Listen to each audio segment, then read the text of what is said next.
हरे कृष्णा भक्तों, आज हम लीला पुरुषोत्तम भगवान श्री कृष्ण की कथाओं में नंद तथा वसुदेव की भेंट की कथा सुनेंगे। यद्यपि कृष्ण वसुदेव तथा देवकी के असली पुत्र थे, किंतु कंस के अत्याचारों के कारण वे अपने पुत्र का जन्मोत्सव नहीं मना सके। फिर भी धर्मपिता नंद महाराज ने अत्यंत उत्साह के साथ कृष्ण का जन्मोत्सव मनाया। दूसरे दिन ही एक घोषणा कर दी गई कि यशोदा के पुत्र उत्पन्न हुआ है। वैदिक प्रथा के अनुसार नंद महाराज ने विद्वानियों, ज्योतिषियों तथा ब्राह्मणों का जन्मोत्सव संपन्न कराने के लिए आमंत्रित किया। शिशु के जन्मोपरांत ज्योतिषी जन्म लग्न की गणना करते हैं और शिशु के भावी जीवन की जन्मपत्री तैयार करते हैं।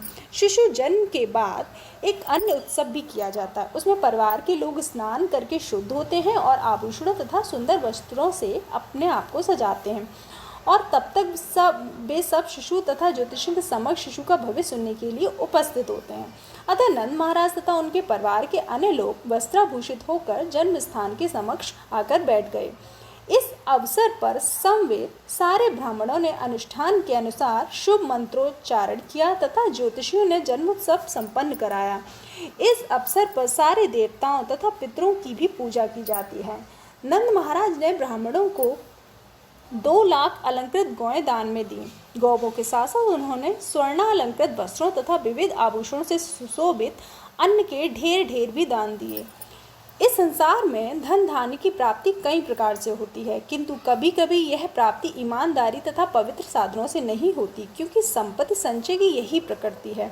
अतः वैदिक आदेशों के अनुसार इस तरह अर्जित संपत्ति की शुद्धि ब्राह्मणों को गौओं तथा सोने का दान देकर की जाती है।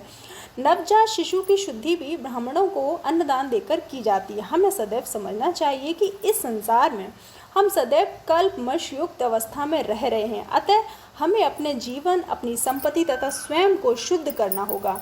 जीवन की शुद्धि नित्य स्नान एवं शरीर के भीतर तथा बाहर की सफाई के द्वारा और 10 प्रकार के शुद्ध संस्कारों को स्वीकार करके की जाती है। तप, भगवत पूजा तथा दान द्वारा हम संपत्ति को शुद्ध कर सकते हैं। आत्म साक्षात्कार तथा परम सत्य के ज्ञान के लिए वेदाध्ययन द्वारा आत्मशुद्धि की जा सकती है। अतः वेदों में कहा गया है कि जन्मना प्रत्येक व्यक्ति शूद्र होता है और शुद्धि संस्कार द्वारा वह द्विज बनता है।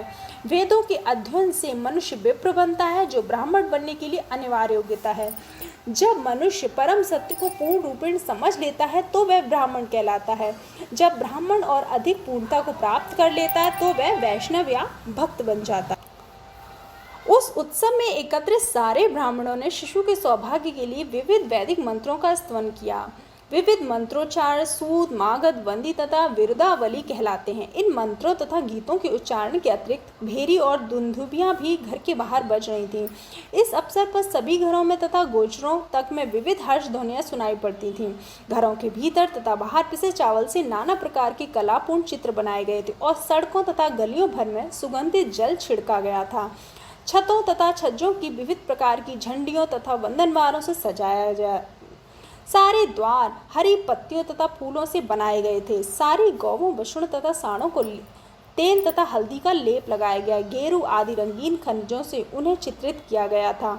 उन्हें मोर पंख के हार पहनाए गए थे और वे रंगीन वस्त्रों तथा सुनहरे हारों से सुसज्जित थे।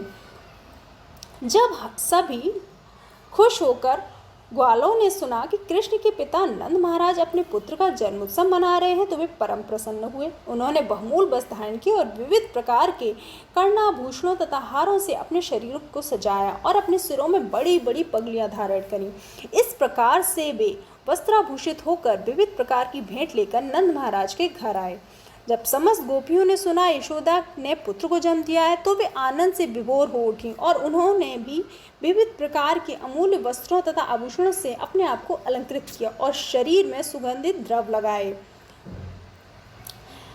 जिस प्रकार पराग की धूलि से कमल पुष्प की शोभा देखने लगती, उसी प्रकार समस्त गोपियों ने अपने कमल के समान मुखमंडलों पर कुमकुम रज का लेप किया था। फिर ये सुंदर गोपियां अपनी अपनी भेंट लेकर महाराज के घर पहुंची।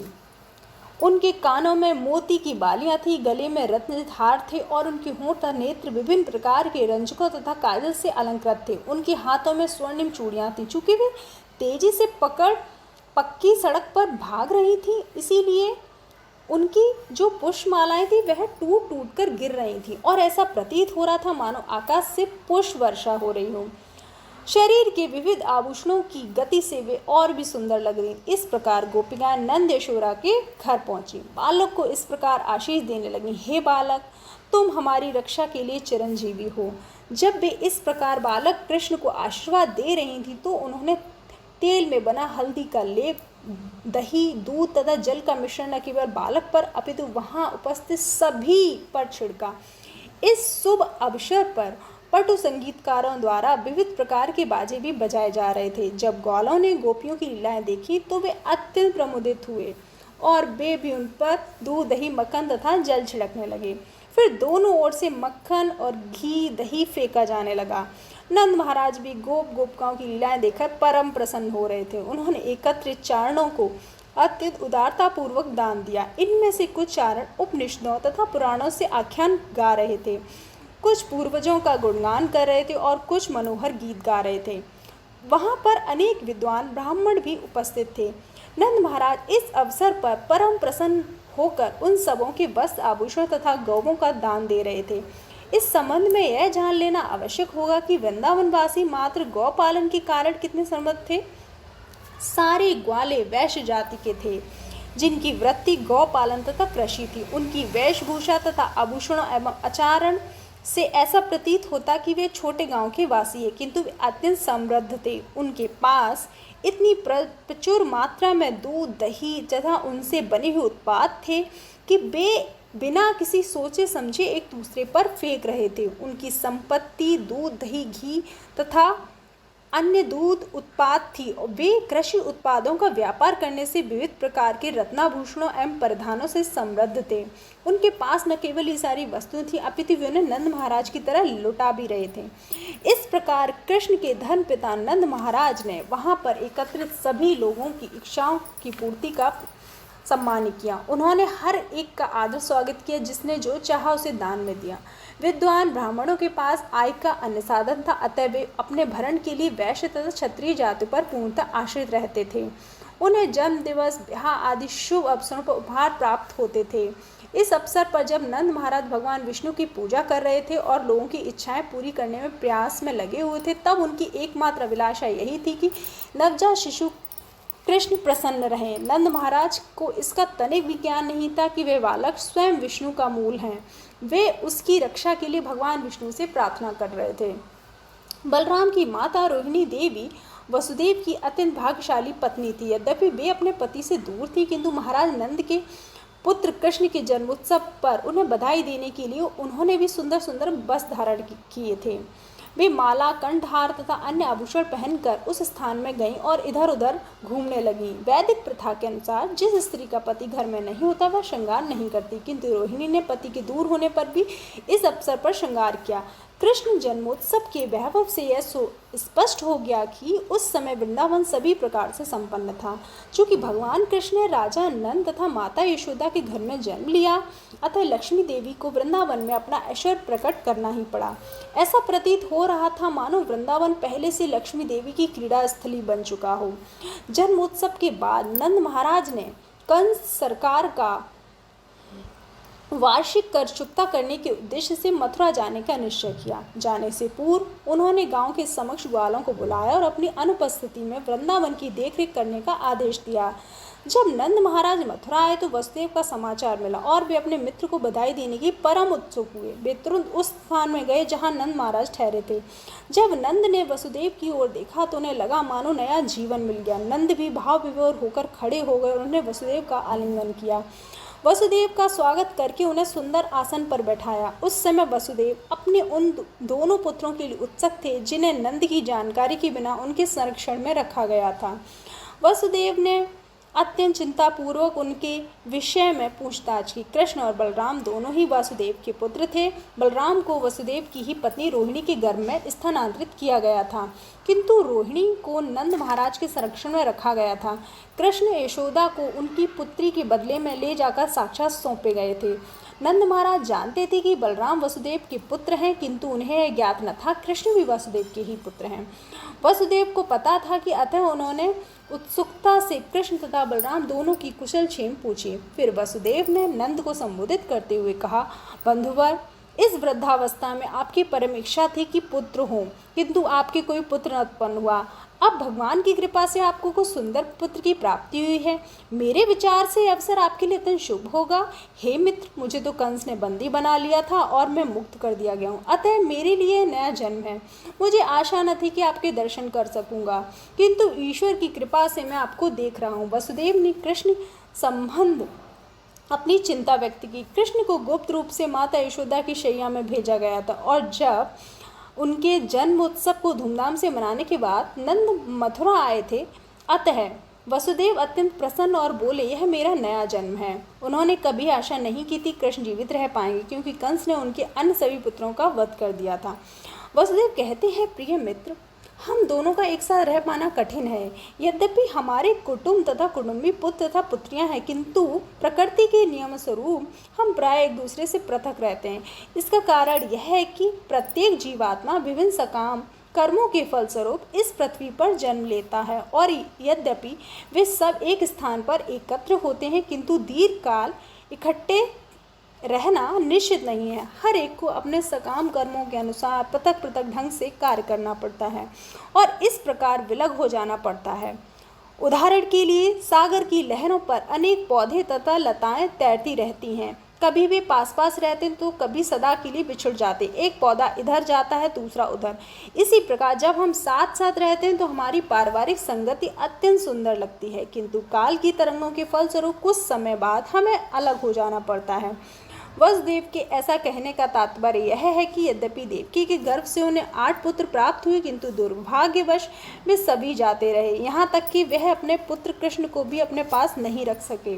वसुदेव को उसका वियोग अनुभव हो रहा था, किंतु असली बात अव्यक्त कर नहीं सकते थे। उन्होंने कहा, कृपया मुझे वृंदावन का कुशल क्षेम बताएं। आपके पास इतने सारे पशु हैं, वे सभी प्रसन्न तो हैं, उन्हें पर्याप्त घास पानी मिल तो रहा है। मुझे यह भी बताएं कि इस समय आप कहाँ जा रहे हैं। वह स्थान उपद्रव से मुक्त और शांत तो है। वसुदेव ने कृष्ण की कुशलता जानने के लिए इतने सारे प्रश्न किए। उन्हें ज्ञात था कि कंस तथा उसके अनुयायी नाना प्रकार के असुरों को भेजकर कृष्ण का वध करने के लिए प्रयत्न कर रहे थे। वे सब पहले ही निर्णय ले चुके थे, कृष्ण जन्म के बाद 10 दिनों के भीतर उत्पन्न सारे बालकों का वध कर दिया जाए। चूँकि वसुदेव कृष्ण के विषय में अत्यंत चिंतित थे, इसलिए उन्होंने उनके निवास स्थान की सुरक्षा के विषय में पूछा। उन्होंने बलराम तथा उनकी माता रोहिणी का भी समाचार पूछा, जिन्हें नंद महाराज को सौंप दिया गया था। वसुदेव ने नंद महाराज को यह भी स्मरण दिलाया कि बलराम अपने असली पिता को नहीं जानता, वह आपको ही अपना पिता जानता है, और अब आपके पास दूसरा कृष्ण भी हो गया है। मेरे विचार से आप इन दोनों को ठीक से देखभाल कर रहे हैं। यह भी महत्वपूर्ण बात है कि वसुदेव ने नंद महाराज से गोधन की कुशल क्षेम पूछी। पशुओं की और विशेष रूप से गायों की रक्षा अपनी संतान की ही भांति की जाती है। वसुदेव क्षत्रिय थे और नंद महाराज वैश्य। क्षत्रिय का धर्म है कि वे प्रजा की रक्षा करे और वैश्य का धर्म है गायों की सुरक्षा प्रदान करे। गायें उतनी ही महत्वपूर्ण है जितनी की प्रजा। जिस प्रकार प्रजा को सभी प्रकार की सुरक्षा प्रदान की जाती है, उसी तरह गौओं की भी की जानी चाहिए। वसुदेव कहते हैं कि धर्म पालन, आर्थिक विकास, इंद्रिय तृप्ति के कार्य परिजनों, राष्ट्रों तथा संपूर्ण मानवता के सहयोग पर निर्भर होते हैं। अतः यह प्रत्येक व्यक्ति का कर्तव्य है कि उसके समान नागरिकों तथा गौओं को कोई कष्ट न पहुँचे। उसे अपने बंधुओं तथा पशुओं की शांति सुविधा का ध्यान रखना चाहिए, तभी धर्म, अर्थ तथा काम की प्राप्ति सरलता से हो सकती है। वसुदेव को दुख था कि देवकी से उत्पन्न अपने ही पुत्रों को संरक्षण प्रदान करने में असमर्थ रहे। उन्हें लग रहा था कि वे धर्म, अर्थ तथा कामी सभी खो बैठे। यह सुनकर नंद महाराज ने उत्तर दिया, हे प्रिय वासुदेव, मुझे पता है कि आप देवकी से उत्पन्न सारे पुत्रों को कंस के द्वारा वध किए जाने के कारण अत्यंत दुखी हैं। यद्यपि अंतिम शिशु कन्या थी, किंतु कंस उसे मार नहीं पाया, वह स्वर्ग लोक में चली गई। हे मित्र, शोक न करें, हम सभी अपने विगत से कर्मों द्वारा नियंत्रित हैं। प्रत्येक व्यक्ति अपने पूर्व कर्मों के वश में है, और जो कर्म तथा फल के दर्शन से परिचित है वही ज्ञानी मनुष्य है। ऐसा मनुष्य सुख या दुख से शोकाकुल नहीं होता, तब वसुदेव ने उत्तर दिया, प्रिय नंद, यदि आप सरकारी कर का भुगतान कर चुके हैं तो शीघ्र ही अपने स्थान को लौट जाएं, क्योंकि मेरे विचार से गोकुल में उत्पात हो सकता है। नंद महाराज तथा वसुदेव में इस मैत्रीपूर्ण वार्ता के बाद वसुदेव अपने घर चले आए। कर चुकाने के बाद नंद महाराज तथा उनके साथ मथुरा आया ग्वाल वृंद भी लौट गए। इस प्रकार लीला पुरुषोत्तम भगवान श्री कृष्ण के अंतर्गत नंद तथा वसुदेव की भेंट नामक पंचम अध्याय का भक्ति वेदांत तात्पर्य पूर्ण हुआ। हरे कृष्णा।